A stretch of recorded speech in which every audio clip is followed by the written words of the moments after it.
Ça, c'est première fois, quoi. J'avais jamais fait un dessin aussi grand de ma vie. Ah ouais, c'est pari tenu, les couleurs rendent vraiment bien. Alix Garin, autrice de bande dessinée et de romans graphiques belges, a réalisé la fresque monumentale de l'escalier Denis Papin. Cette nouvelle installation célèbre les 30 ans du Château d'Eau et la 41e édition du festival BD Boom. Nous l'avons rencontrée au pied de l'escalier Denis Papin à la découverte de son œuvre. Bonjour à tous, je m'appelle Alix Garin, je suis autrice de BD et cette année j'ai fait l'illustration qui orne l'escalier Denis Papin. Je suis arrivée hier soir pour le festival BD Boom de Blois, du coup je vais découvrir pour la première fois la fresque dans son ensemble, j'ai trop hâte. Ça, c'est première fois, quoi. J'avais jamais fait un dessin aussi grand de ma vie. Déjà, penser un dessin pour un format aussi grand qui s'étale sur une perspective avec des paliers et tout, c'est un exercice hyper inhabituel pour une autrice de BD. Les couleurs sont super chouettes.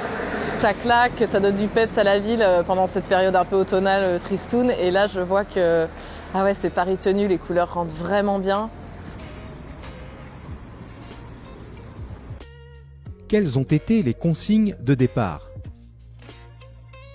Les consignes de départ pour réaliser l'escalier, on m'a fourni le gabarit déjà, parce qu'il a une forme tout à fait particulière, il y a des passages plus larges, d'autres plus étroits, donc un peu les contraintes techniques. Et l'autre demande de la ville de Blois, c'était de mettre à l'honneur la salle de concert locale qui s'appelle le Château d'Eau, parce qu'il fête ses 30 ans cette année. Et donc ils avaient une demande de mettre la musique, une dimension musicale à l'honneur. Ce qui tombait extrêmement bien, puisque je l'aurais tout de suite dit, dans mon dernier album, la musique joue une part hyper importante dans le récit, dans cette conquête de son corps, cette conquête de la joie. Et donc à partir de ça, j'ai réalisé plusieurs croquis que j'ai présentés aux gens de la ville de Blois, du Château d'Eau et de BD Boom. Je suis repartie au départ d'un morceau de case d'impénétrable, justement où la danse est présente, où il y a ce truc d'une énergie folle qui se dégage en dansant, tout en y ajoutant le château d'eau de la ville de Blois, donc cette salle de concert c'est une architecture particulière, en mettant bien en évidence la dimension collective de la musique, la salle de concert, pour qu'on sache un peu ce que ça racontait, et avec des couleurs aussi pétantes que possible. Pour moi, la couleur, c'est très très important, ça fait partie intégrante de la narration, de ce qu'on peut raconter comme histoire, de mettre en ambiance, d'essayer de mettre en couleur les émotions. Et du coup, c'est quelque chose que j'aime bien penser directement en lien avec le trait, avec le dessin, que j'essaye de faire le plus vivant possible.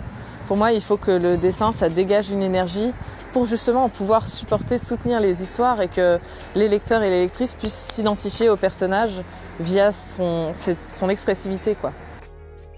De quoi parle Impénétrable ?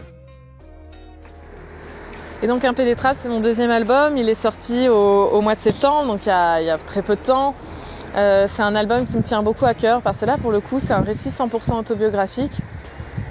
Et ça raconte ma reconquête du désir après avoir souffert d'un trouble assez méconnu de la sexualité qui s'appelle le vaginisme, que je décris évidemment dans l'album. Et tout ça est surtout le point de départ d'une sorte de quête, une quête de son propre corps. Et qu'est-ce qu'on fait du couple quand quelque chose comme la sexualité, qui est décrite comme absolument centrale dans la vie et surtout dans la vie des couples, ne fonctionne plus. Et qu'est-ce qu'on fait et comment on s'affranchit des codes, comment on s'affranchit des injonctions qui, au fur et à mesure, on s'aperçoit qu'elles nous entravent, quoi. C'est ça qu'Impénétrable raconte, c'est le récit d'une errance dans tous les sens du terme, mais que j'ai eu envie de partager pour dire aux gens qu'il ne faut jamais se laisser abattre et que face à l'adversité, on peut déployer bien plus d'énergie que ce qu'on soupçonnerait avoir. Et c'est pour ça que l'autobiographie, ça me tenait à cœur, parce que je voulais vraiment briser ce tabou, notamment autour des troubles de la sexualité, en disant « oui, j'assume que ça m'est vraiment arrivé ».